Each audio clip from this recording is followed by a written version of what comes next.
The new Mizuno Pro S-3 irons kind of honor that legacy of Mizuno irons, especially in the forged irons. For years and decades, Mizuno has been among the leaders in terms of forged irons. And now the Pro S-3 enters the mix. So today we're going to test them out and we're going to tell you everything you need to know about these new irons from Mizuno.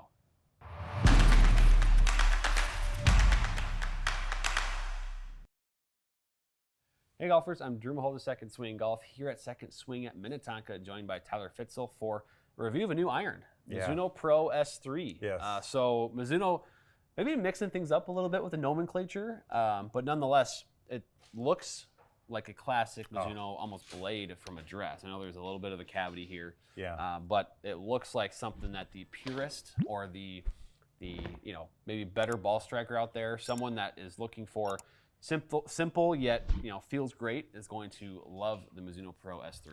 Yeah, this is going to be one, I think, a real hit for a lot of golfers that have been playing something very Mizuno blade-like, maybe looking for a little bit of a pocket of cavity for some forgiveness, some weight distribution.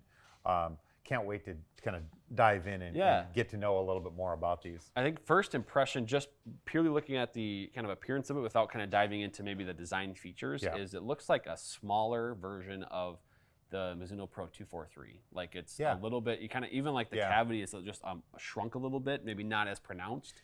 Yep. So I imagine, I believe the loft is different, but I think you're going to probably see a hint of those performance characteristics, but maybe even a little softer feel, maybe even a little bit more control compared to the Mizuno Pro 243. And one of the things that they're still doing is they're using their grain flow forging. Yes. Right, their high density, their carbon steel, it's a very mild. They still have a copper underlay. Yes. So when you talk about soft, you're starting with the soft material. That's something that is known for. That's why a Mizuno feels the way they do. They also have that copper underlay. That also produces a little bit more of a softer feel to it. So that's why when they say nothing feels like a Mizuno, it's because Mizuno's doing that in their clubs with this copper underlay and this high-end forging.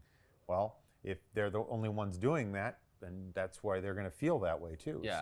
So That's that copper underlay. They did it, or it was part of the process for years and years a while ago. They went away for it for a little bit, and then they brought it back, I think 4 or 5 years ago. Yep. And it's been within their kind of forged irons, the forging process for a while, and it does what it says. I mean, it's super soft feeling. This copper underlay, you wouldn't think much about it. No. But it's, you peel apart the kind of finish, and you're going to see that copper, and you're like, and then there are some irons out there, the limited edition ones that are just copper. Yes. And those are really cool. But now, the sole, we got to talk about that. I know that's something you're excited about. Yeah. So there's kind of a 3-tiered sole now. They call it the triple cut sole. Yes. So you kind of have a lightly sort of beveled leading edge. Correct. And kind of a more hard cut trail edge on the sole. And so you kind of get in and out of the turf more efficiently is the idea with this design. Something a little bit new from Mizuno that they haven't really focused too much. I shouldn't say focused too much, but they haven't made too many adjustments to the sole leading up to this. No, they've actually been with the forged JPX 925 and now the Pro S-3. Yeah, they've been very consistent with the way that they've done it and how they've done it. Yeah. We're starting to see that this actually was the type of beveled leading edge that we saw, a sole cut like this. If you go back probably 10 years and you start looking at some of the JPX lineups that they've had, they've used this a lot in their JPX lineup. But what they're doing is they're trying to create a sole that has better turf interaction based on being wider. Yeah. Right. So in this case, we've got a thinner, slimmer sole. And so this leading edge is just more about turf interaction. Yeah. Its versatility is, thinking about it this way, it's what would you want to do on your wedges when we talk about wedges? Well, the grind on the bottom here is being functional just like it would be for a wedge. So we want to be able to play different types of shots. Yeah, that's a good way to put it, is you don't think about the grind so much on irons because you're not doing the whole opening, closing the face as much, but that is exactly what this is designed to do. The function is clean turf interaction and get you in and out of the ground. So, all right, we're gonna do some testing. I'm gonna hit a few shots here with the Pro S-3, and we'll kind of talk about performance, consistency. I think we'll see some good results here. I like it. All right, Mizuno Pro S-3. Now this is coming off of testing the JPX 925 forged, and the top line is definitely thinner, and this one also probably has a blade length that's a little shorter, but the similarities are there in terms of the kind of the finish and the sort of the feelings that you get as a golfer when you look at this club. This is just a little bit more kind of, it sort of tells you there's more precision required, I guess, with this type of club, which I think is the idea of these kind of smaller shaped irons. Yeah. Is you have to be more precise because there's going to be a little bit less forgiveness, but it looks really clean. It's not super boxed off or like sharp, Edges. corners, edges, so to speak. So really clean. I think I like what Mizuno's done here with this one.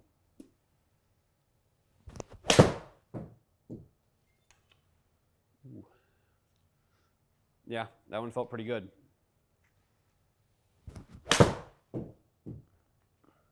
That one might turn over a little bit much. We'll see. Oh, no, that's pretty good. It's almost identical. Just started a little bit left, I think, versus the last one. But I would say that first shot, maybe that last one was maybe a hair, this is being picky, but a hair thin. Yeah. But that first one, it was one of those, like, when you absolutely stripe a forged iron and it's almost like you didn't hit anything. Yes. That was what that one was. It was pretty, it's beautiful, isn't it? It's one of the great things about the game. When you have a forged pure one.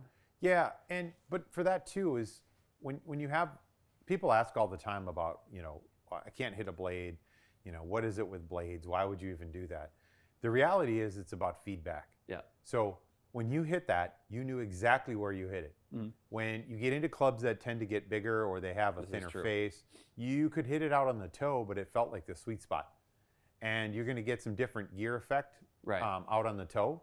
So you got to be a little bit different with the way that.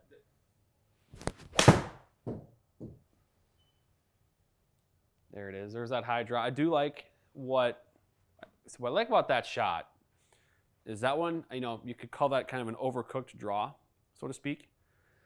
But I feel like my carry distance, it wasn't like, it didn't take off, like sometimes when you hook one and kind of close the face a little bit, it can fly too far. Right.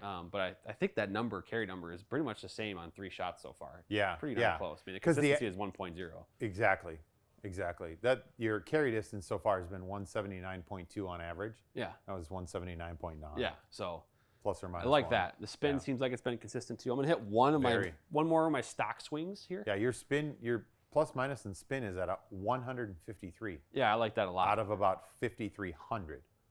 That's very consistent.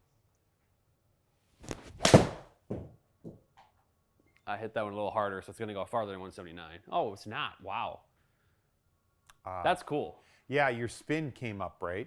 But that's interesting because that didn't feel like a thin shot necessarily. Yeah. It kind of performed like one, but it still felt, really good.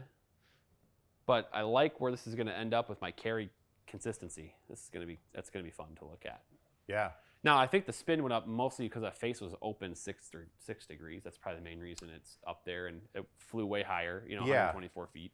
And you were about 3 miles an hour faster in terms of ball speed. So what you got out of that was, instead of the ball speed giving you more distance to it, the face open may have just given you a little bit more spin. Yeah. So you just got the exact same shot.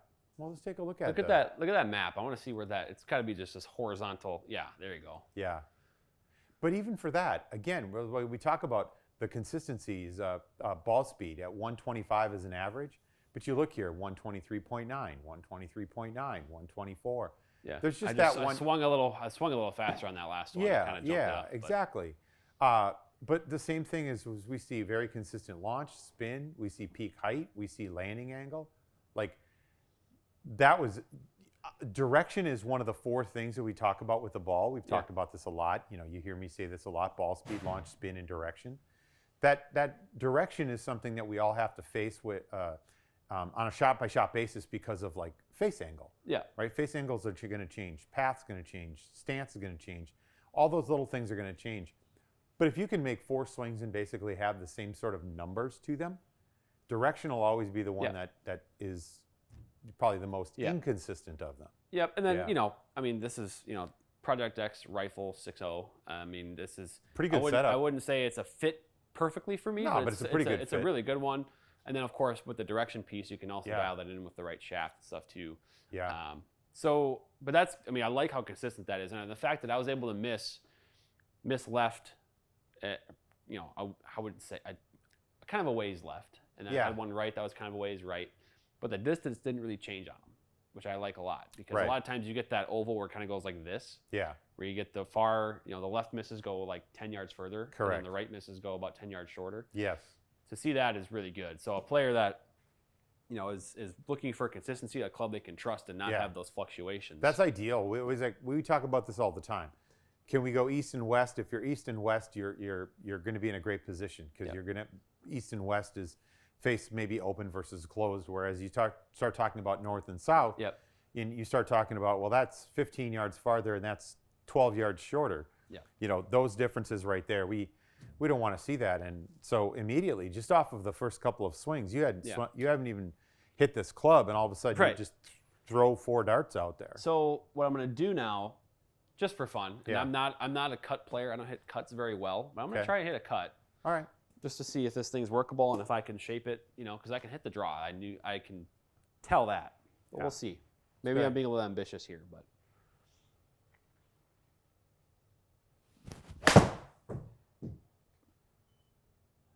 Oh yeah. There you go. That's textbook. And maybe that had a little bit more spin in that. Yeah, I swung a little faster. I see that, but that's. I mean, a cut should go how many yards would you say shorter on carry with the spin and things? If it's just kind of that falling over type cut, probably about 5. Yeah. Give it this idea between 3 to 8 yards, right? Yeah. You have about a 5-yard window, so depending on how much it's cutting, could be just a couple of yards, and if it's cutting even more, it might be a few more yards. And if you look at it from the overhead perspective, that's what you meant earlier a little bit by, hey, if that moves off to the right, it's going to be a little bit shorter. You could certainly try to hook one or try to cook one out here to get it to go a lot farther with less spin out there too. Yeah. The other thing too is, I talk about this all the time. Take a look at the consistency in the carry distance. It's like we're literally talking about 1 or 2 yards.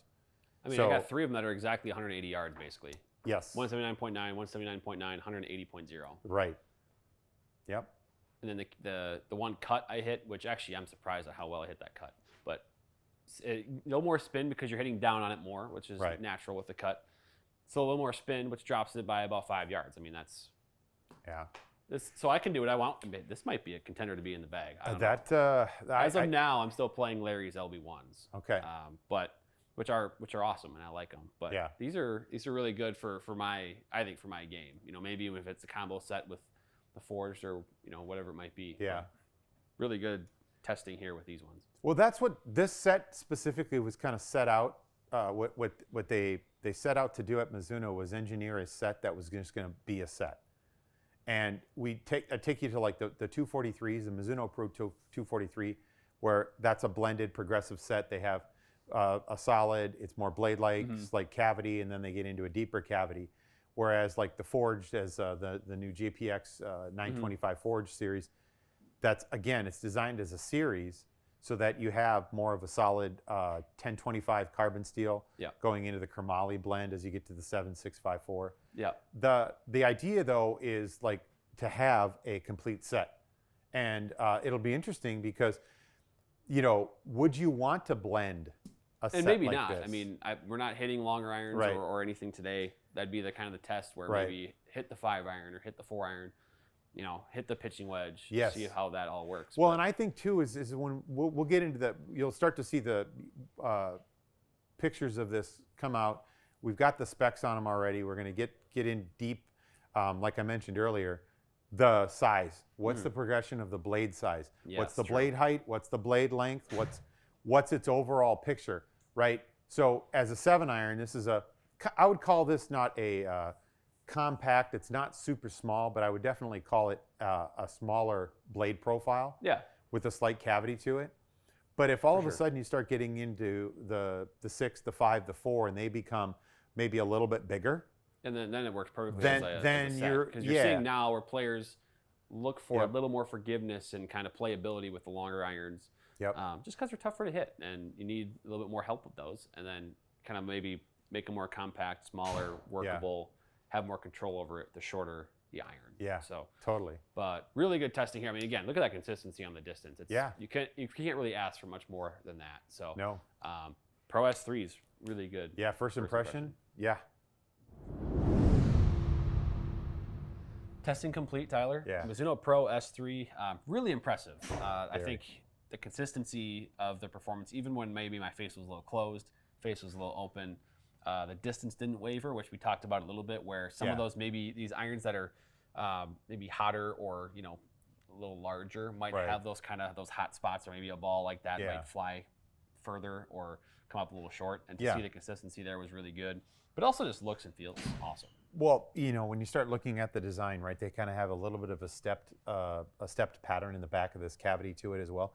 There's a lot of thickness right in here. That's because we want mass behind the ball. So we've got mass behind the ball in the sweet spot. We're not putting weight up top here because that's not the sweet spot. Right. But you felt it right away as soon as you hit this. It's solid. It was right there. And even from a size perspective, we talk about kind of getting off of the middle. Well, in this, you're pretty much in the middle. Even just a little bit off of that middle is still really, really close to the middle. I think I was not shocked by the results whatsoever. I was actually impressed with the level of consistency that we saw out of this right away. So yeah, and then in terms of, I mean, I think it kind of goes without saying, we talked about it already, but the players, you know, that you probably are going to work with the most this year that will fit into these irons, how would you describe those players? You know, I'm gonna call this a low to pro, right? We're talking about someone that has a low handicap. We're talking about professionals will be playing this. They already are. What we're going to talk about with this is we're going to talk about more ball control. We're going to have the ability to kind of work the ball, having the ability to spin the ball, maybe more or less on something. Also looking for consistency in terms of a target. It's like the ball's not going to jump off this face because it's a solid versus something that maybe has a very thin face or a large hollow or something. Yeah, exactly. And so we want that consistency in spin, and that's really one of the big things that this is going to provide for that. But also in the look, very sleek. I think one of the better designs I've seen, and I really, really like the way they look already. Yeah, I mean, I think there's irons in this category that, you know, they look great at the dress. Yeah. And they're confidence inspiring, but then there's maybe a little bit extra going on this backside. Yes. This is very clean. You have this very, very shallow little cavity with the clean Mizuno Pro kind of script on there. I think they've done a really good job with this one. So. Did you see the little bird, the Mizuno bird? And it's even just kind of embossed. It's like popping out on it. It's jumping out at you. Yeah, the details on this is very simplistic, but yet really classy. Yeah, it's I mean, it kind of, as you said it right at the beginning, it's sort of honoring the legacy that they built in this category with these types of irons. So basically, what this allows you to do, golfers, is play an iron that embodies the history of how Mizuno has been so iconic with these types of irons. So Mizuno Pro S-3, if you're a skilled player or someone that likes kind of that really soft Mizuno forged feel, compact head shape, and some consistency from your game, really good one to test here and maybe get fit for at Second Swing. So schedule that fitting with Tyler or any one of our experts at Second Swing. Get your iron game dialed in. These will be great for you this year. So thank you, Tyler, for helping today.